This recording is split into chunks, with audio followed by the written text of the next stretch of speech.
अल्हम्दुलिल्लाह अल्हम्दुलिल्लाहि रब्बिल आलमीन वल आक़िबतु लिल मुत्तक़ीन वस्सलातु वस्सलामु अला सय्यिदिल मुरसलीन सय्यिदिना मुहम्मदिन ख़ातमिन नबिय्यीन व अला आलिहि त्तय्यिबीन व अस्हाबिहि त्ताहिरीन अलैना व अलैहिम अजमाईन अम्मा बाद अऊज़ु बिल्लाहि मिनश शैतानिर रजीम बिस्मिल्लाहिर रहमानिर रहीम लक़द कान लकुम फ़ी रसूलिल्लाहि उस्वतुन हसनह लिमन कान यर्जुल्लाह वल यौमल आखिर व ज़करल्लाह कसीरा सदक़ल्लाहु मौलानल अज़ीम क़ाल क़ाल रसूलुल्लाह सल्लल्लाहु अलैहि वसल्लम ला युमिनु अहदुकुम हत्ता अकूना अहब्ब इलैहि मिन वालिदिही व वलदिही वन्नासि अजमाईन सदक़ रसूलुहुन नबियुल करीम व नहनु अला ज़ालिका लमिनश शाहिदीन वश्शाकिरीन वल्हम्दुलिल्लाहि रब्बिल आलमीन। मेरे मोहतरम दोस्तों और बुज़ुर्गों और भाइयों और प्यारे बच्चों, और ख़ास करके इस वक्त जो हम जमा हैं हमारी मोहतरमा माएँ, बहनें और बेटियाँ, ये एक मस्तूरात का प्रोग्राम है, लेडीज़ प्रोग्राम है। मैं कोशिश करूँ कि ज़्यादा से ज़्यादा हमारी माँ, बहनें, बेटियों को फ़ायदा हो और उमूमी तौर पर अल्लाह पूरी उम्मत को फ़ायदा पहुँचाए। दुआ करें कि अल्लाह तबारक व ताला हम सब के जमा होने को कबूल फरमाए। अल्लाह की कसम, अगर हम थोड़ी देर के लिए सोचें, हमारा जमा होना सिर्फ़ अल्लाह के वास्ते हुआ है। हमारा जमा होना आका मोहम्मद रसूलुल्लाह सल्लल्लाहु अलैहि वसल्लम के वास्ते हुआ है। हमारा जमा होना ईमान और इस्लाम के वास्ते हुआ है। बस अल्लाह तबारक व ताला हमको इखलास के साथ सुनने और बोलने और अमल करने की तौफीक अता फरमाए।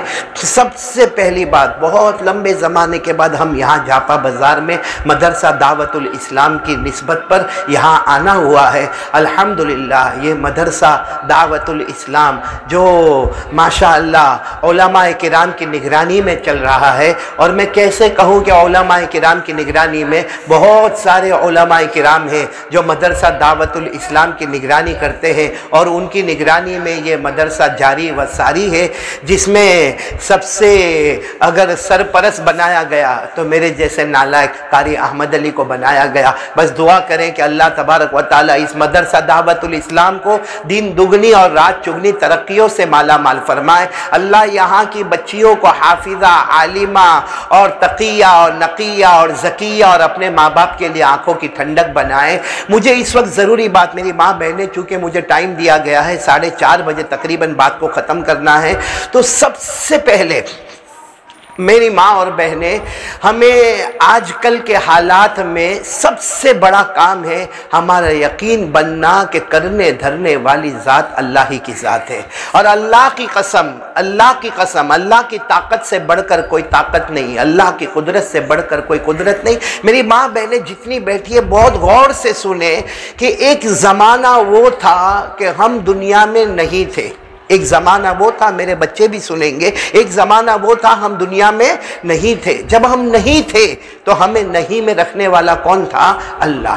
फिर एक ज़माना वो आया कि हम दुनिया में आ गए। जैसे माशाअल्लाह देखो, अल्लाह सबकी उम्र में बरकत अता फरमाए। हमारा खाना पीना, बोलना, उठना, रोना, हंसना, चलना फिरना, ये सब एक ज़िंदगी है। ये देने वाला कौन है? अल्लाह। फिर एक वक्त आएगा, मेरी माँ बहनें, अल्लाह की कसम, वो वक्त आएगा हम मर जाएंगे, हम मर जाएंगे, कोई बचने वाला नहीं, तो हमें मौत देने वाला भी अल्लाह। फिर एक वक्त आएगा अल्लाह कब्र से उठाएंगे, कब्र से हमको उठाएंगे, तो उठाने वाला भी कौन है? अल्लाह। फिर एक वक्त आएगा on the day of judgement, कयामत के दिन अल्लाह तबारक व ताला हमारा हिसाब किताब लेंगे, तो हिसाब किताब लेने वाला भी अल्लाह। और आखिर में हमारे जन्नत और जहन्नम का फैसला करने वाला भी अल्लाह। तो अगर मेरी माँ बहनें थोड़ी देर के लिए सोचे आजकल के हालात में कि हमने सब सोचा, कोरोना के बारे में सोचा, डेंगू के बारे में सोचा, बीमारियों के बारे में सोचा, गर्मी के बारे में सोचा, ठंडी के बारे में सोचा, अपने घर और कारोबार के बारे में सोचा, लॉकडाउन और महकमे के बारे में सोचा, हम किसी ने ये नहीं सोचा कि जब सब कुछ शुरू में करने वाला अल्लाह है, बीच में करने वाला अल्लाह है, आखिर में करने वाला अल्लाह है, तो वो अल्लाह की तरफ हम क्यों रुजू नहीं करते? कुरान पाक में लिखा, जैसा भी मैंने आपको कहा कि सब कुछ करने धरने वाला कौन? अल्लाह ने कलाम पाक में फरमाया कैफ तकफुरून बिल्लाहि व कुंतुम अमवाता फअहयाकुम सुम्मा युमीतुकुम सुम्मा युहयीकुम सुम्मा इलैहि तुरजाऊन। अल्लाह तबारक व तआला फरमाते मेरे बंदे क्यों मुझे धोखा देते हो, अल्लाह फरमाते क्यों मेरा इनकार करते हो, अल्लाह फरमाते क्यों मुझे पीछे रखते हो। अल्लाह तबारक व तआला फरमाते तुम सब दुनिया में नहीं थे, लाने वाला कौन, बोलो अल्लाह ही। दुनिया में आ गए तो ये पैदा करने वाला कौन, अल्लाह ही। फिर हम मर जाए तो मौत देने वाला कौन, अल्लाह ही। फिर जिंदा करने वाला कौन, अल्लाह ही। क़यामत के मैदान में हिसाब व किताब करने वाला कौन, अल्लाह ही। हमारे जन्नत और जहन्नम का फैसला करने वाला कौन, अल्लाह ही। तो शुरू में बोलो, शुरू में अल्लाह, बीच में अल्लाह, आखिर में अल्लाह। तो सब कुछ करने धरने वाला कौन है, अल्लाह। तो मेरी माँ बहनें, आज सबसे बड़ी बात जो मुझे करना है वो ये कि अल्लाह का डर, अल्लाह से डरना। ये मेरे बच्चे भी साथ में बोलेंगे, अल्लाह से डरना। और मैं हमारी माँ बहनों को बहुत खुलकर बता रहा हूँ, ये वक्त बहुत कम है, कि अगर मैं और आप अल्लाह से डरे, अल्लाह से डरे, अल्लाह की कसम हमारी दुनिया में भी भलाई है, हमारी आखिरत में भी भलाई है। मैं आपको कुरान पाक से बता रहा हूँ। अल्लाह तबारक व तआला फरमाते, अल्लाह तबारक व तआला फरमाते सबसे कठिन घड़ी वो होगी जब हमारी आखिरी सांसें चलती होगी, जब हमारे होश खत्म होने वाले होंगे, हम बोल नहीं पाएंगे, हम उठ नहीं पाएंगे, हम की एक बार सुभान अल्लाह नहीं कह पाएंगे। वो आखिरी घड़ी होगी। अल्लाह फरमाते मेरा बंदा और मेरे बंदिया मुझसे डरो, अल्लाह फरमाते मुझसे डरो। जब आखिरी घड़ी आएगी, तुम चाहोगे या ना चाहोगे, मैं मौत के वक्त तुम्हें कलमा नसीब कर दूंगा। ये अल्लाह ने कलाम पाक में फरमाया। सब मेरे साथ में पढ़ेंगे जिनको याद होगा। या अय्युहल्लज़ीना आमनू इत्तक़ुल्लाहा हक़्क़ तुक़ातिह व ला तमूतुन्ना इल्ला व अंतुम मुस्लिमून। अल्लाह फरमाते ईमान वाले मर्द और औरतें, जब आखिरी वक्त आएगा तुम अल्लाह से डरते रहोगे। अल्लाह फरमाते चाहेगा या ना चाहेगा, मैं मौत के वक्त कलमा नसीब कर दूंगा। तो सबसे पहला इनाम, अगर हम अल्लाह से डरे तो मौत की जो आखिरी घड़ी है, जो हमारा कठिन से कठिन वक्त है, हम चाहेंगे या ना चाहेंगे, अल्लाह कलमा नसीब कर देगा। दूसरी बात, अल्लाह तबारक व तआला फरमाते मेरे बंदो मेरी बंदियां मुझसे डरो ना, मुझसे डरो। हमने पूछा अल्लाह क्या मिलेगा, अल्लाह ने फरमाया मैं सबको जन्नत दूंगा, लेकिन जो मुझसे बंदा या बंदी डरेगी मैं जन्नतों पे जन्नत अता करूंगा, जन्नतों पे जन्नत अता करूंगा। अल्लाह ने फरमाया वलिमन खौफ मकाम रब्बिही जन्नतान फबिअय्यि आलाइ रब्बिकुमा तुकज़्ज़िबान। अल्लाह तबारक व तआला फरमाते मेरा बंदा मुझसे डर जा, ए मेरी बंदी मुझसे डर जा, हम जन्नतों पे जन्नत अता करेंगे। तो मौत के वक्त, साथ में बोलो, मौत के वक्त कलमा भी मिलेगा, जन्नत भी मिलेगी। तीसरी बात, अल्लाह फरमाते मुझसे डरो। हमने कहा अल्लाह क्या मिलेगा, अल्लाह ने फरमाया मेरी कसम तेरी सारी मुश्किलों को आसान कर दूंगा। आज हम लोग कितने परेशान हैं, कोई रोज़ी में परेशान है, कोई अपनी सास के बारे में परेशान है, कोई अपनी देवरानी और जेठानी से परेशान है, तो कोई अपने फैमिली प्रॉब्लम से परेशान है, तो कोई अपने शोहर से परेशान है। अल्लाह फरमाता तुम ये समझते हो कि मेरी सास का मामला हल नहीं होगा, तुम ये समझते हो कि मेरी देवरानी और जेठानी का मामला हल नहीं होगा, तुम ये समझते हो कि मेरा शोहर और मेरे में मोहब्बत नहीं होगी। अल्लाह फरमाते सारे इंसानों के दिल मेरी दो उंगलियों के दरमियान में है, जैसे चाहता हूं पलटा देता हूं। और अल्लाह फरमाते मेरे से डर ले, मेरे से डर ले, तेरी सारी परेशानियों को भी दूर करूंगा और छप्पर फाड़ के बेहिसाब हलाल बरकत वाली रोजी अता करूंगा। अल्लाह ने फरमाया वमन यत्तक़िल्लाह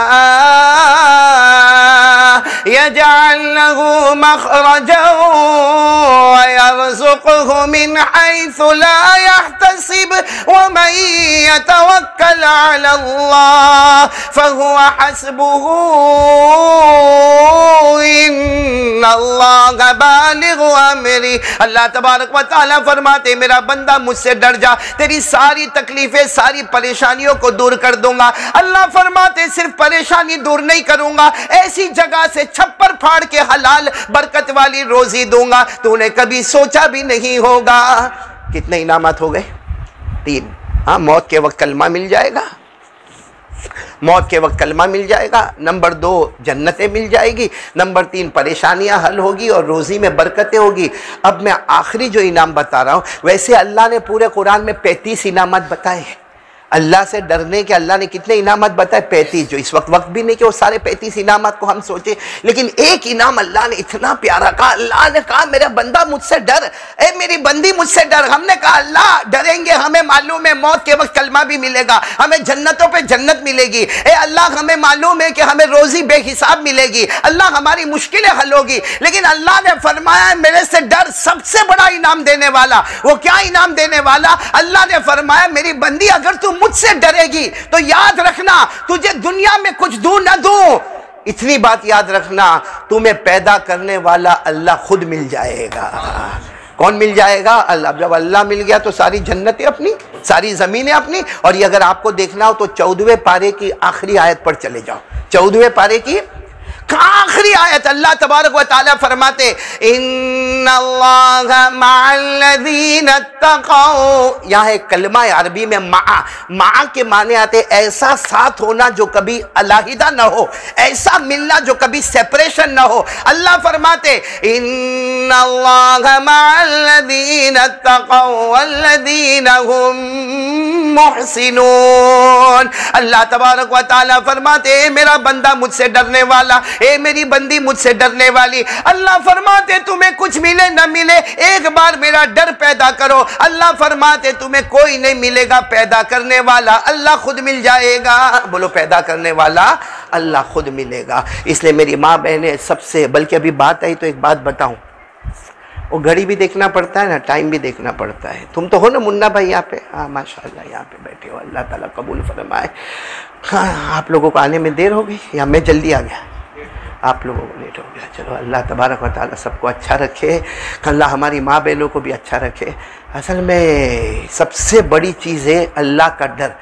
अभी कल मैंने एक हदीस पाक पढ़ी, इतनी प्यारी हदीस कि अकल हैरान हो जाए कि अल्लाह की शान कैसी शान होगी। अल्लाह की कसम अल्लाह की शान कैसी शान होगी। अल्लाह तबारक व तआला ने जब हज़रत जिब्राइल को पैदा फरमाया, जिब्राइल फरिश्ते बल्कि तमाम फरिश्तों के सरदार, अल्लाह ने जब हज़रत जिब्राइल अलैहिस्सलातु वस्सलाम को पैदा फरमाया तो हज़रत जिब्राइल अलैहिस्सलातु वस्सलाम को अल्लाह ने फरमाया जिब्राइल तुम फरिश्ते हो, मैंने तुम्हें पैदा किया है, 18,000 साल मेरे अर्श के नीचे खड़े हो जाओ।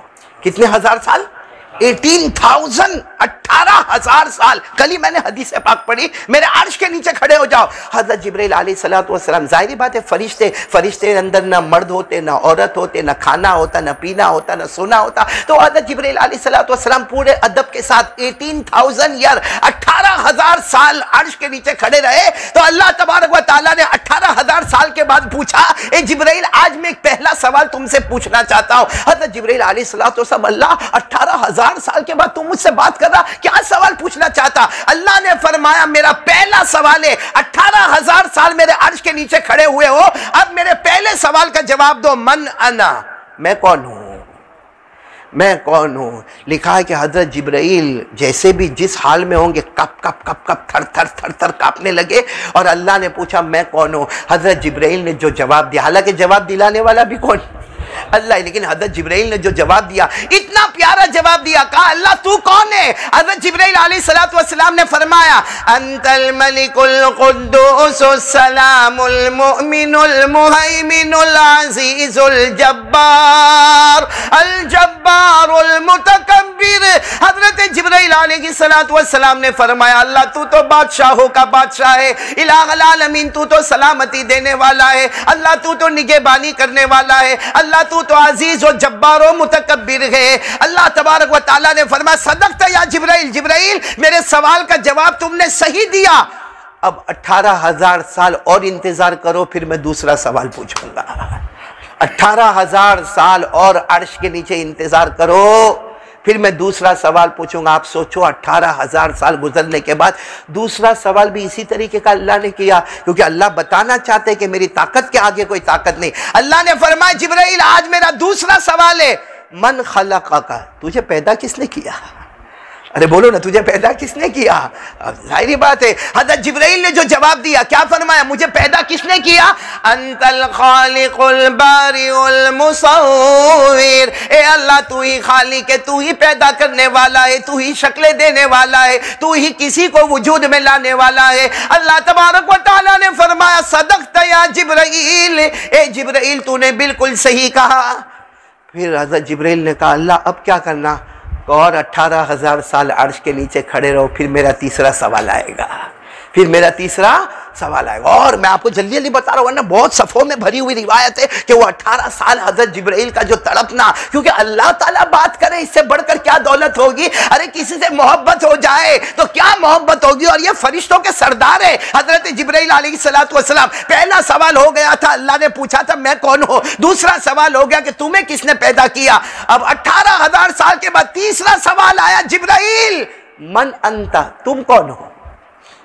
तुम कौन हो? क्योंकि मेरे अर्श के नीचे हो तो बहुत बड़े मर्तबे पर हो, तो मन अंत, तुम कौन हो?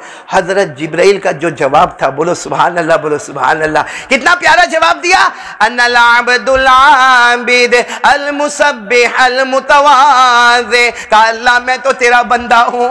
अल्लाह भले अर्श के नीचे खड़ा हूँ, लेकिन मालूम है पैदा करने वाला तू है, तू खालिक है, मैं मखलूक हूँ। ए अल्लाह मैं बंदा हूँ, और जब से यहाँ मैं खड़ा हूँ अल्लाह मैं इबादत कर रहा हूँ और तेरी पाकी सुभान अल्लाह सुभान अल्लाह सुभान अल्लाह बयान करता हूँ। और अल्लाह मैं एक ही चीज का इंतजार करता हूँ, अल्लाह तू कोई भी हुक्म देगा जिब्राइल जान दे देगा, मगर आपके हुक्म की नाफरमानी कभी नहीं करेगा।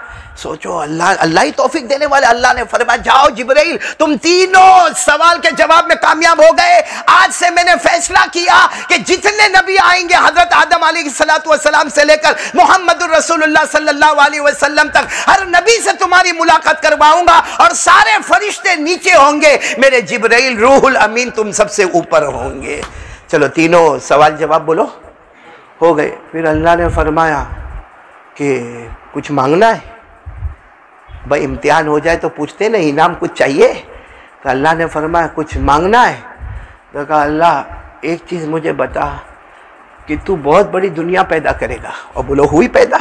अल्लाह तू बहुत बड़ी दुनिया पैदा करेगा, उसमें सबसे ज़्यादा पसंदीदा तुझे कौन होगा? हज़रत जिब्राइल, हदीस पाक में लिखा हज़रत जिब्राइल ने ये सोचा होगा कि मेरा नाम आएगा, मेरा नाम आएगा, क्योंकि इम्तिहान तो मैंने दिया। 18,000 साल अर्श के नीचे मैं खड़ा रहा और मैंने कितने प्यारे प्यारे जवाब दिए, जिसके जवाब में अल्लाह ने फरमाया सदक़त या जिब्राइल, ए जिब्राइल तुमने सच कहा, तो अब तो मेरा ही वक्त है। तो हज़रत जिब्राइल ने फरमाया अल्लाह मैं एक चीज मांगना चाहता हूं, तू बहुत बड़ी दुनिया पैदा करेगा, तो इंसानों को, जिन्नातों को, चरिंदों को, दरिंदों को, परिंदों को, समंदरी मखलूक को तू पैदा करेगा। अल्लाह उसमें सबसे अफजल कौन होगा? अल्लाह ने उस वक्त फरमाया इब जिब्राइल उन्जुर फौक़क, जिब्राइल जरा ऊपर तो देखो। तो हज़रत जिब्राइल ने कहा अल्लाह इतने 1000 साल से यहाँ खड़ा हूँ, मेरी हिम्मत ही नहीं कि मैं अर्श को देखूँ। मैंने आज तक, अल्लाह ने कहा देखो तो सही। हज़रत जिब्राइल ने यूँ अर्श की तरफ देखा तो लिखा हुआ था मुहम्मदुर रसूलुल्लाह। क्या लिखा हुआ था? मुहम्मदुर रसूल। हज़रत जिब्राइल अलैहिस्सलातु वस्सलाम ने फरमाया अल्लाह लिखा मुहम्मदुर रसूलुल्लाह। तो अल्लाह तबारक व तआला ने फरमाया लौलाहु मा खलक़तुल अफ़लाक वल अर्ज़ीन, ने तुमने मोहम्मद को देखा, यही वो है कि अल्लाह फरमाते मेरे बाद अगर किसी का दर्जा, कोई आज़मत वाला, कोई शराफत वाला, कोई मनकबत वाला, तो ये मोहम्मद है। और मेरी कसम अगर इनको पैदा करना ना होता तो जिब्राइल में तुम्हें भी पैदा न किया होता। मेरे दोस्तों, ये मैंने आपको हदीस पाक सुनाई जो कल मैंने पढ़ा, लेकिन इतनी तो बात समझ में आ गई कि अल्लाह की ताकत के आगे कोई ताकत नहीं, और प्यारे नबी से बढ़कर। लेकिन मेरी माँ बहनें, मैं इनको तो अभी कुछ नहीं कहूँगा, हमारी माँ बहनों को कहूँगा, हम कौन से नबी से मोहब्बत करते हैं? हमारे घर में लड़ाई झगड़े क्यों होते हैं? दीन के मामले में भी हम लड़ाई झगड़े करते, दुनिया के मामले में भी हमारे लड़ाई झगड़े होते। क्या क्या तरीका है ये क्या तरीका? ये अल्लाह ने इतना अच्छा हमको मदरसा दिया, यहाँ सलमान भाई और आपको नहीं मालूम होगा, यहाँ माशाल्लाह मदरसा चलता, मदरसा दावतुल इस्लाम। अल्हम्दुलिल्लाह 250 से 300 बच्चियाँ यहाँ पर पढ़ती है और बहुत सारे उलमा।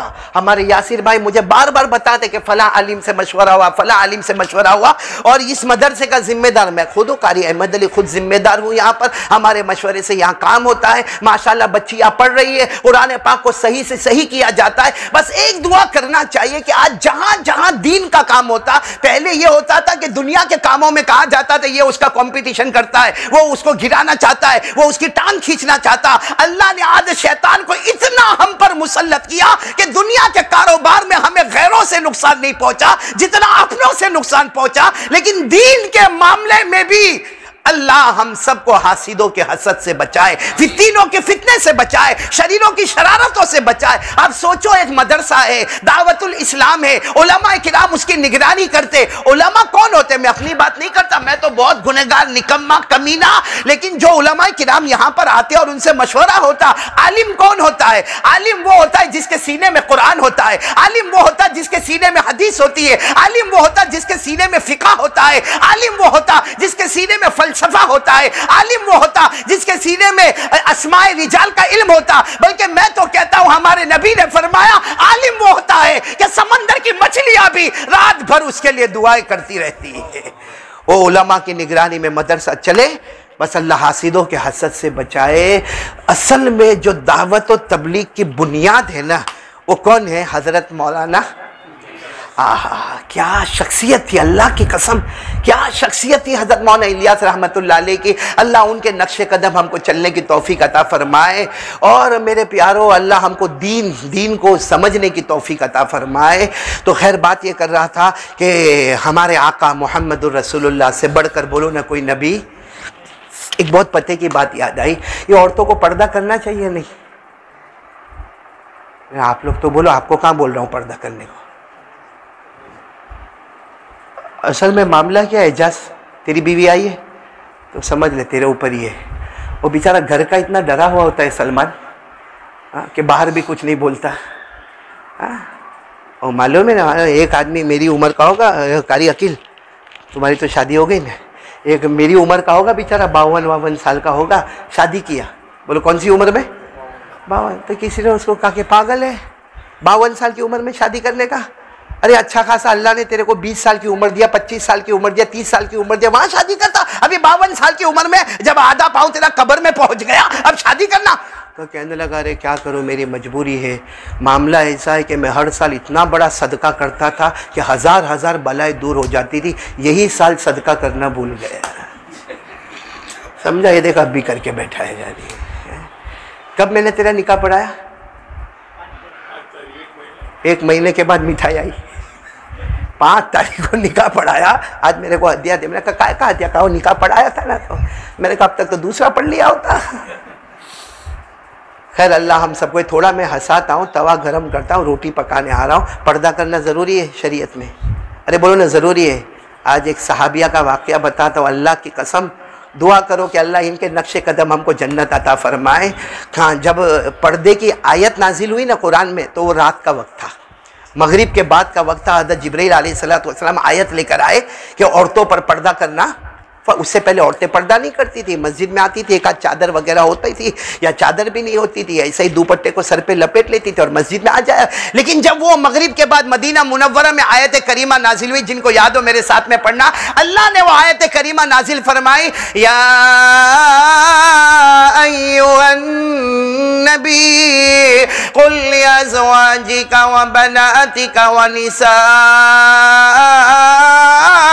मुमिनीन युदनीना अलैहिन्ना मिन जलाबीबिहिन्न ज़ालिका अदना अन युअरफ़्न फला युअज़ैन व काना अल्लाहु गफ़ूरर रहीमा। मगरिब के बाद ये आयत करीमा नाजिल होती है। अल्लाह भी कैसे शान से नाजिल करता, ए नबी पहले अपनी बीवियों को कहो कि पर्दा करे। अपनी बेटियों को कहो कि पर्दा करे। हालांकि हमारे नबी से बीवियों से बढ़कर कोई पाक दामन औरत दुनिया में नहीं हो सकती। हमारी माँ है और हमारे नबी की बेटियों से बढ़कर कोई नहीं होगा, क्योंकि अल्लाह ने फरमाया हमारे नबी की बीवियां, अल्लाह तबारक व तआला ने फरमाया इन्नमा युरीदुल्लाहु लियुज़हिबा अन्कुमुर रिजसा अहलल बैत व युतहिरकुम तत्हीरा। अल्लाह फरमाते नबी के घराने को तो मैंने मुकद्दस बनाया, मैंने पाक बनाया, लेकिन मगरिब के बाद वो आयत करीमा नाजिल होती है, हमारे नबी अपनी अज़वाज मुताहरात, अपनी बनाते ताहिरात को जमा करते और कहते सारी मुसलमान औरतों को यह पैगाम पहुंचा दो कि अब पर्दा फर्ज हो गया, चेहरा छुपाना फर्ज हो गया। अब मामला ये हुआ कि एक औरत जो बेचारी कहीं दूर से आती थी मस्जिद में, उसको पता ही नहीं कि पर्दा फर्ज हो गया।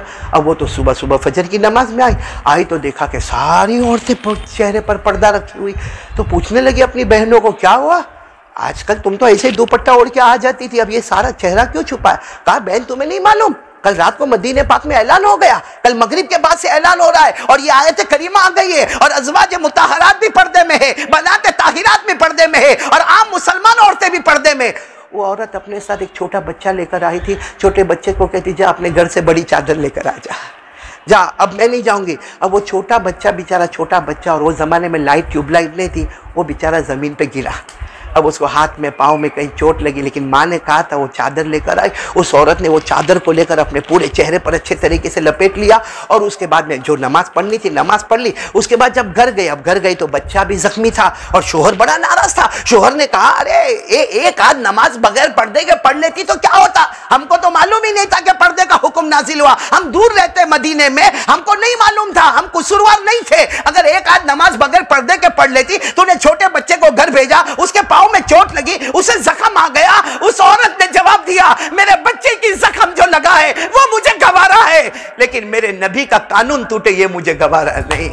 कहा अगर ये बच्चा ना होता ना मैं अपनी वहां जान दे देती, मगर जब तक चेहरे पर पर्दा ना आता, चादर ना आती, मैं वहां से एक कदम भी आगे ना बढ़ाती। तो किसी ने कहा अरे एक कदम आगे बढ़ा देती। कहा मेरे नबी का हुक्म आ जाए, उसके बाद अगर मैं एक कदम भी आगे बढ़ाऊं, अल्लाह की कसम वो मेरा कदम जमीन पर नहीं जाएगा, वो मेरा कदम जहन्नम की तरफ चला जाएगा। हाँ मेरी माँ बहने, हमारे पास कौन सा अल्लाह का डर है, कौन सी नबी से मोहब्बत है। हाँ सच में कहता हूँ अल्लाह की कसम, हमारी माँ बहनें और हमारी जवान जवान बेटियाँ सिर्फ मोबाइल, सिर्फ मोबाइल, सिर्फ मोबाइल। हाँ जीना करना, जीना हो रहा है। यानी पहले ज़माने में मैं कसम खाकर कहता हूँ कि हमारे मर्द मोबाइल में जो चीज़ देखते थे तो फौरन कहते थे बनकर बनकर बनकर, इतना गंदा देखने का। आज हमारी जवान बेटियाँ वो चीज़ें देख रही है मोबाइल में। जीना हो रहा है मोबाइल में, चोरी हो रही है मोबाइल में, सूदी कारोबार हो रहा है मोबाइल में, जुआ खेला जाता है मोबाइल में गेम खेले जाते हैं और पबजी खेला जाता है।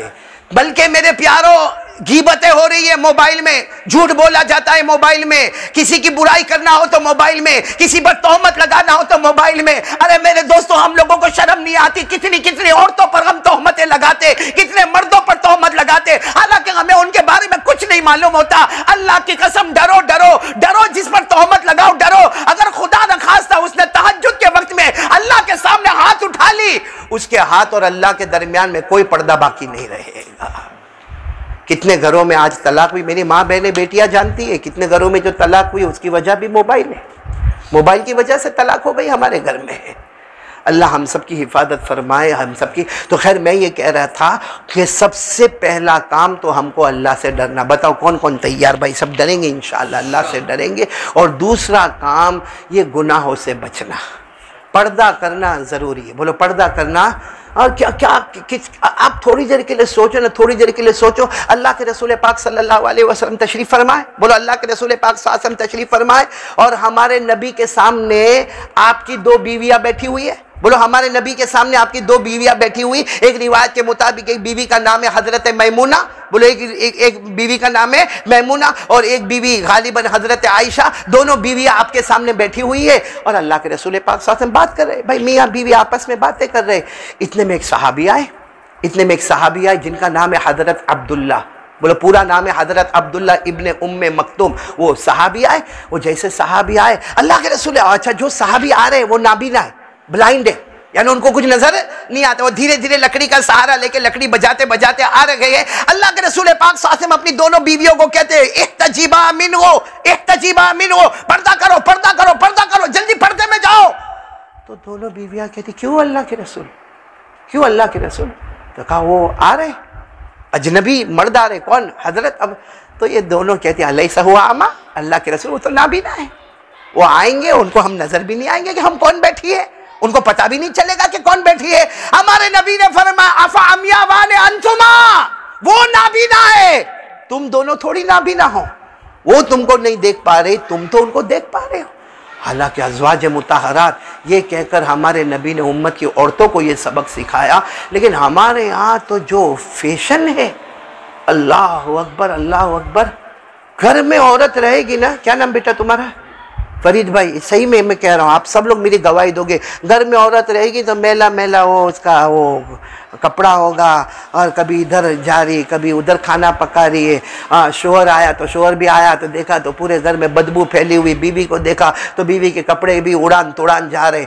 और यही औरत को बोलो कल शादी में जाना है, आहा लिपस्टिक कितनी महंगी हो, और फिर उसके बाद में क्रीम चोपड़ने का, फिर उसके बाद में बालों को बनाने का, बुटीक में जाने का, हजारों अपने आप को तैयार करने का। हालांकि उसको कहो कि वहां तेरा शोहर तुझे नहीं देखेगा, तेरा शोहर तो एक किनारे में खड़ा होकर बेचारा खिदमत करता होगा। लेकिन जो बीवी अपने शोहर के लिए घर में खूबसूरत बनना फर्ज था, उसको छोड़ दिया और गैरों को अपनी खूबसूरती बताने के लिए तैयार होने वाली बनी। जबकि हमारे नबी फरमाते कोई औरत तैयार हो और इसलिए तैयार हो कि सारी दुनिया उसे देखे, अगर वो परफ्यूम लगाए इसलिए लगाए कि सारी दुनिया उसे सूंघे, हमारे नबी फरमाते इससे बढ़कर जीना करने वाली औरत कोई नहीं होगी।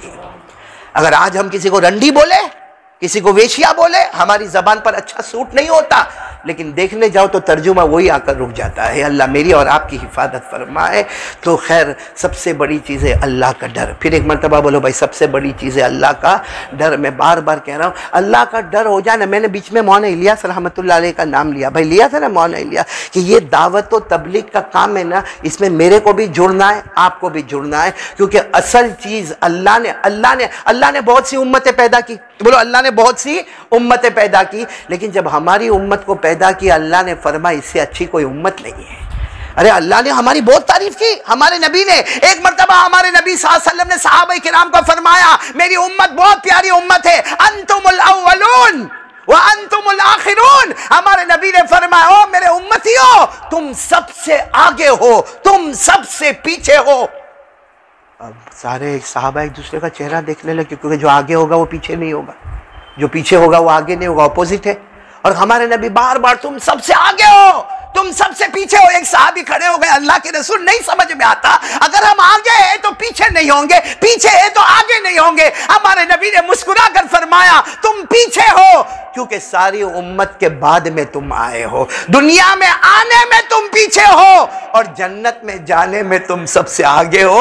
हमारे नबी ने फरमाया उस जात की कसम जिसके कब्जे में मोहम्मद की जान है, जब तक मेरी उम्मत जन्नत में दाखिल नहीं होगी वहां तक कोई उम्मत जन्नत में दाखिल नहीं हो सकती। तो हम पहले भी, हम आखिर भी, और हमको बेहतरीन उम्मत का पढ़ो ना, कुन्तुम खैरा उम्मा, अल्लाह फरमाते तुम सबसे बेहतरीन उम्मत। क्यों? उसका जवाब आ रहा है, क्यों बेहतरीन उम्मत है? उखरिजत लिन्नास तामुरून बिल मारूफ व तनहौना अनिल मुनकर व तुमिनून बिल्लाह। भलाई का हुक्म देना, ये हम क्या कर रहे हैं? ये भी दावत और तबलीग है। एक मदरसे में बैठने वाली अगर कुरान पाक पढ़ाती है, आज हमारी बेटी को कोई कुरान पाक सही करावे?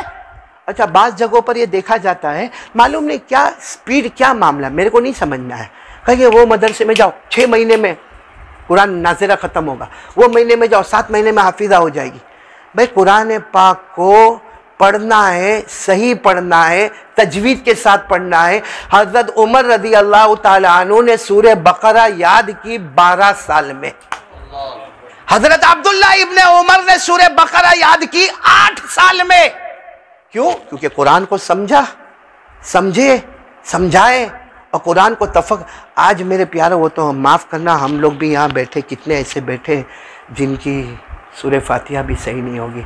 आपको मालूम है मस्जिद नबवी में एक सहाबी कुरान पढ़ रहे, देखो मैं पढ़ रहा हूँ, वो मस्जिद नबवी में कुरान पढ़ रहे। कैसा कुरान पढ़ रहे सुनना हाफिज साहब, देखना कहाँ गलती हो रही है वो देखना। वो सहाबी कुरान पाक पढ़ रहे, इन्नमस सदक़ातु लिल फुक़राइ वल मसाकीन वल आमिलीना अलैहा।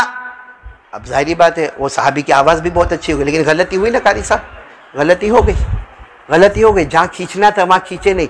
हज़रत अब्दुल्ला इब्न मसूद वहाँ से पीछे से गुजर रहे थे, उन्होंने देखा, जब उन्होंने ऐसा कुरान पकड़ा तो उन्होंने अपना कशीदा होता है ना, वो जो रुमाल रखते हैं, वो रुमाल निकाला, उनके यूँ गले में डाला और यूँ करके खींचा। तो वो खड़े हो गए, कहा मैं कुरान पाक मस्जिद में पढ़ता हूँ और आप मुझे इस तरीके से खींचते हो।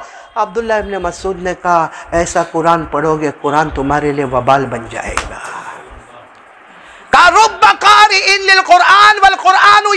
हमारे आका सल्लल्लाहु अलैहि वसल्लम ने फरमाया, बहुत से कुरान पढ़ने वाले मर्द और कुरान पढ़ने वाली औरतें हैं, उन्हें मालूम नहीं वो कुरान पढ़ रही है, हालांकि कुरान का एक एक हर्फ उन पर लानत बरसा रहा है। तो वो साहबी घबरा गए, कहा अल्लाह के रसूल, कहा अब्दुल्ला इब्न मसूद क्या गलती हुई? कहा गलती ये हो गई, तुमने क्या पढ़ा? देखो मैं फिर बताता हूं, उन्होंने क्या पढ़ा, इन्नमस सदक़ातु लिल फुक़राइ वल मसाकीन वल आमिलीना अलैहा। अब्दुल्ला इब्न मसूद ने फरमाया, मेरे नबी ने ऐसा नहीं पढ़ाया, ऐसे पढ़ाया, इन्नमस सदक़ातु लिल फुक़राइ वल मसाकीन। एक खींचना जो था फुक़रा मद्दे मुत्तसिल जिसको अरबी में कहते हैं, वो छूट गया। उस पर अब्दुल्ला इब्न मसूद ने कहा कि कुरान की लानत होगी। तो ऐसा कैसा भाई, यहाँ जाओ तो 6 महीने में पूरा, यहाँ जाओ तो 7 महीने में पूरा। तो क्या हमारा दिमाग हज़रत उमर से भी ज्यादा अच्छा हो गया? इसलिए मैं फिर वापस आ रहा हूँ। देखो सबसे बड़ी चीज़ है अल्लाह हासिदों के हसद से सबको बचाए, फितीरों के फितने से बचाए, और अल्लाह हमारा ये मदरसा दावतुल इस्लाम को दिन दुगनी रात चुगनी तरक्कियात से माला माल फरमाए। एक बात मुझे बतानी है कि पहले दुनिया में लोग रोड़े डालते थे, आज दीन में रोड़े आ रहे हैं। अल्लाह हिफाजत फरमा देवे, अल्लाह हिफाजत फरमा देवे। लेकिन बात बहुत पते की है, बोलो तो बोलूँ मैं, नहीं बोलूँ मैं, बोलूँ, नाराज़ तो नहीं होंगे ना, नाराज़ तो नहीं होंगे ना, क्योंकि बात एकदम फिटो फिट है। बात ऐसी है कि क़यामत आएगी। कारी अकील तू तो कुछ बोल यार, अल्लाह का बंदा, कोई नहीं बोलता, तू तो मेरा साथ दे। आज यासिर की बीवी भी गुस्से में थी, अभी मेरे को खाने की दावत, इतना मिर्च डाली खाने में, बोल देती पहले से यासिर को कि कारी साहब अकेले आवे 10-10 20-20 को काय को लेकर आता है। ये तो सलमान को भी मालूम है, पूछो इसको, पूछो इसके घर जब दावत होती है हम 4 आएंगे, फिर थोड़ी देर के बाद फ़ोन करवाता हूँ 8 आएंगे, फिर उसके बाद फ़ोन करवाता हूँ 12 आएंगे। हम तो अकेले ही चलते, कारवा मिलता जाता है। और ये मेरे साथी है जो मेरे मुरीद है ना, क्या नाम बेटा? फरीद भाई तेरे को बताओ, ये मुरीदों में किसी पर मेरे को भरोसा नहीं है। क्यों मालूम? एक दिन मैं बीमार था और खाने की दावत थी, तो मैंने कहा भाई मेरे को एक कमरे में आराम। मुझे ऐसा लगा कि शायद मेरे मुरीदीन भी कहेंगे कि जब हजरत नहीं खाते तो हम कैसे खाए। मैंने वहाँ खिड़की में से देखा आस्तीन चढ़ा के, मज़ेदार खा रहे। बाद में मैंने कहा तुम लोग मेरे बगैर खा लिए? तो मुंह लटका के बोलते अब क्या करे, सामने वाले ने कहा तो खा लिया अपने। तो आज यासिर की बीवी ने भी चाय बनाई तो ऐसी पत्ती डाली, खाना बनाई तो ऐसा मिर्च डाली। भाई पहले से यासिर बोल दिया होता कि खाने की दावत नहीं करना। खैर आप लोग थोड़ा हंस लो, क्योंकि बहुत गर्म टॉपिक पर आ रहा हूँ मैं, बहुत ही गर्म टॉपिक। अल्लाह मेरी और आपकी हिफाजत फरमाए। क़यामत आएगी कि नहीं? जल्दी नहीं बोलो, टाइम खत्म हो रहा भाई। क़यामत आएगी कि नहीं आएगी? आएगी। अल्लाह ने फरमाया, पढ़ो ना मेरे साथ में, पढ़ो ना, अल क़ारिअतु मल क़ारिअतु वमा अदराका मल क़ारिअह। क़यामत आएगी और खिटखिटा कर आएगी। आपको मालूम है क़यामत में अल्लाह ताला नाम अमाल देंगे ना, नाम अमाल किसी को, बोलो सीधे हाथ में, किसी को। अच्छा वहाँ देखना नहीं पड़ेगा, पूछना नहीं पड़ेगा। जैसा आजकल रिपोर्ट आता है तो देखते हैं भाई क्या लिखा, क्या लिखा। अल्लाह कहते कुछ भी करना नहीं पड़ेगा, तेरे हाथ में आएगा, पता चल जाएगा तुझे कहाँ पर जाना है। अल्लाह कहेंगे तू ही देख ले, तेरे नतीजे पर पहुंच जा। अल्लाह ने फरमाया वनुखरिजु लहु यौमल क़ियामति किताबन यल्क़ाहु मंशूरा इक़रा किताबक कफ़ा बिनफ़्सिकल यौमा अलैका हसीबा। अल्लाह फरमाते क़यामत में नामा अमल आएगा, तेरे हाथ में गिरेगा, अपने नतीजे पर पहुंच जाना। लेकिन फिर मेरे को बोलो किसके दाएं हाथ में आया तो वो, बाएं हाथ में आया तो, लेकिन एक तीसरे हाथ में भी आएगा। 3 हाथ में नामा अमल गिरेगा, सीधा बोलो सीधा जन्नती, साथ में बोलते जाओ सीधा। फअम्मा मन ऊतिया किताबहु बियमीनिही फसौफ युहासबु हिसाबन यसीरा। दुआ करो अल्लाह हमको ये दे दे भाई। सीधे हाथ में नाम अमल आ गया जन्नती, बाएं हाथ में आया चिल्ला चिल्ला के रोएगा, इतना रोएगा ये आंसू खत्म होंगे, खून के कतरे टपकते होंगे। व अम्मा मन ऊतिया किताबहु बिशिमाली फयक़ूलु या लैतनी लम ऊत किताबिया व लम अदरी मा हिसाबिया या लैतहा कानतिल क़ादिया। तो चलो सीधे हाथ में बोलो जन्नती, उल्टे हाथ में। लेकिन हजरत अब्दुल्ला इब्ने मसूद फरमाते एक तीसरे हाथ में भी नाम अमल आएगा। वो कैसा आएगा? फरिश्ता जहन्नम का लोहा लेकर आएगा, गरम गरम 3000 साल गरम किया लोहा कयामत में लाएगा। और कुछ लोग होंगे उनके सीने पे लोहा मारेगा, पाइप की तरह लोहा होगा, यूं लेके जोर से सीने पे मारेगा, वो लोहा आर पार हो जाएगा। फिर वो लोहे को बाहर निकाला जाएगा तो सीने में इतना बड़ा सुराख हो गया होगा। भाई ये सब करने वाला कौन? फिर वही फरिश्ते आएंगे, उसके उल्टे हाथ को पकड़ेंगे और यहां से डालेंगे, यहां सीने से डालेंगे, वहां पीठ के पास निकालेंगे और वहीं पे नाम अमल दे दिया जाएगा। जिसको मैं नहीं कहता, अल्लाह ने फरमाया। हाफिज साहब मेरे साथ में पढ़ेंगे, कारी साहब। व अम्मा मन ऊतिया किताबहु वराअ ज़हरी फसौफ यदउ सुबूरा व यसला सईरा। अल्लाह तबारक व तआला फरमाते वो जहन्नम का लोहा लाया जाएगा, आर पार सुराख किया जाएगा, उसके उल्टे हाथ को पकड़ा जाएगा, यहाँ सीने में से डाला जाएगा, पीठ में से निकाला जाएगा। जब हमारे नबी ने यह फरमाया सारे सहाबा कांप गए। अल्लाह रसूल ये कौन लोग होंगे? फरमाए वो लोग होंगे जो लोगों को दीन की मेहनत से रोक रहे होंगे, अल्लाह के रास्ते में रोक रहे होंगे, खुद भी नहीं करते होंगे, किसी को चैन सुकून से करने नहीं देते होंगे, खुद भी तालीम नहीं करते होंगे, किसी और को तालीम करने नहीं देते होंगे। दीन के मामले में रोड़ा जो बनता होगा उसको नाम अमल पीठ के पीछे दिया जाएगा। हमारे नबी ने फरमाया एक तो इनको दिया जाएगा, नंबर 2 किसको दिया जाएगा?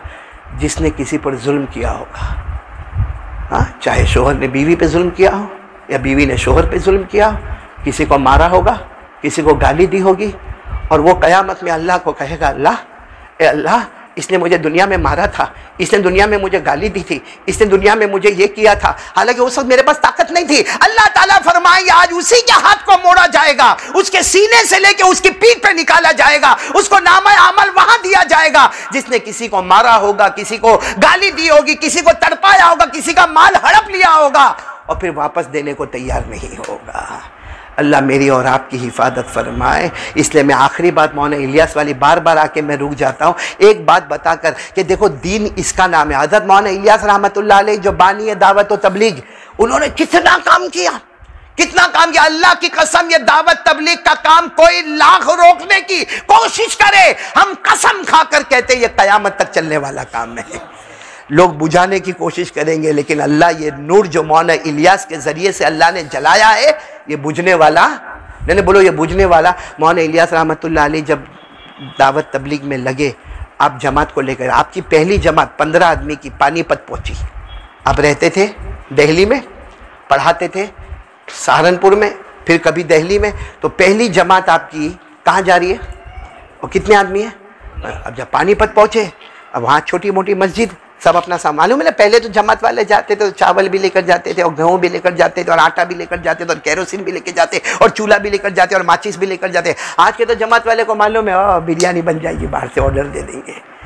हाँ, बल्कि एरिया ढूंढता है कि ज़रा कोई गोवा हुआ वाला एरिया मिले ना तो ज़रा अच्छा लगेगा। हाँ, है कि नहीं मुन्ना भाई, ऐसा होता है कि नहीं होता? हाँ, तो पहले की वो जमाती जो थी, तो मौलाना इलियास भी सब लेकर पहुंचे। अब जाकर मस्जिद में सारे कोने में सामान रखा, साथियों को कहा चलो वजू करो, 2 रकात तहियतुल मस्जिद, भाई मस्जिद में आए तो 2 रकात नमाज पढ़ना। अभी मौलाना इलियास 2 रकात पढ़ के फारिग हुए, एक हट्टा कट्टा मोटा आदमी, कारिया किला, लंबा चौड़ा मोटा हट्टा कट्टा आदमी वहां खड़ा, कहता इलियास आप हो, मुल्ला इलियास आप हो।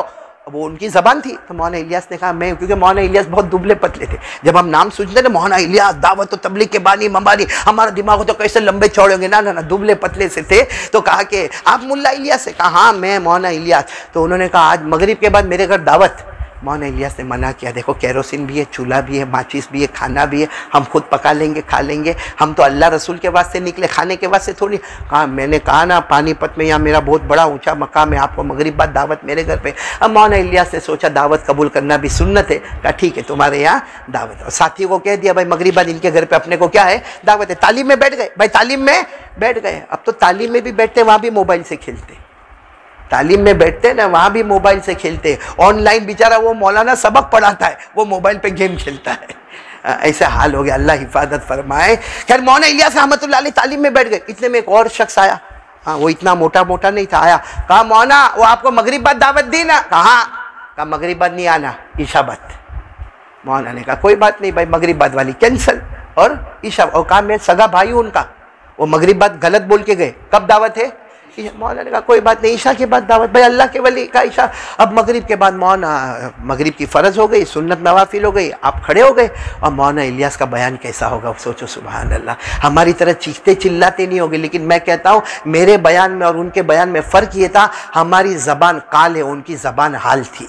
हम लिसाने काल से बोलते, वो लिसाने हाल से बोलते। हम बसारत से देखते, वो बसीरत से देखा करते थे। अब मौलाना इलियास का बयान और मजमे ने रोना शुरू किया, फिर वो तश्कील हुई, फिर वो ईशा की नमाज खड़ी हुई। अब ईशा की नमाज के बाद तो दावत में जाने का। मौलाना इलियास ने अपने साथियों को कहा चलो चलो भाई ईशा के बाद अपने को दावत में जाना, चलो दावत में चले।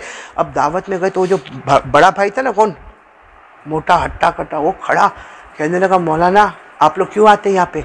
आप अल्लाह रसूल की मेहनत करने आते हैं? और फिर उसने सीधे माँ बहन की गालियाँ शुरू कर दी। और मौलाना को 3 मरतबा इतना जोर का धक्का मारा, मौलाना गिर गए। कहा हमने मगरिब बाद बुलाया था, हमारी औरतें गरम गरम रोटियां बना रही है, चूल्हा जला रही है, सालन गरम कर रही, चावल गरम हो रहा है, और आप लंबी लंबी बयान करते हो, तकरीर करते हो, आप ईशा के बाद आते हो। मैंने आपको कहा था मगरिब के बाद, और आपने साथियों से भी कहा था मगरिब बाद, फिर आप इस तरीके से करते हो। फिर क्या किया उसने, दस्तरखान तो लगवाया, सारे साथियों को बिठाया और मौलाना को कहा बैठ जाओ, भिखारी की तरह तुम भी बैठ जाओ। मौलाना इलियास रहमतुल्लाह अलैह वो बैठे बैठे पीछे गाली देता और बार बार आपके कंधे पे यूं हाथ मारता, यूं। लेकिन मौलाना चुपचाप खाते रहे। अच्छा वो छोटा भाई भी वहाँ खड़ा हुआ है जो चेंज किया था, वो भी खड़ा हुआ है वहाँ पे। मौलाना खाते रहे, रोते रहे। क्या खाते भाई, ऐसे में आदमी क्या खाएगा, क्या खाना होगा, क्या खाना होगा।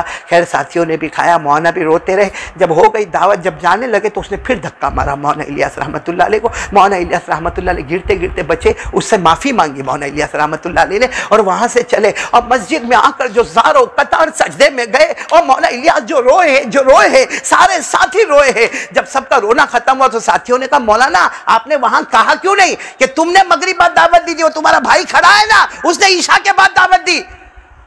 मौलाना ने जवाब दिया अगर मैं कह देता 2 भाइयों में झगड़ा हो जाता, और जब इनमें झगड़ा होता तो दोनों की बीवी आपस में लड़ती।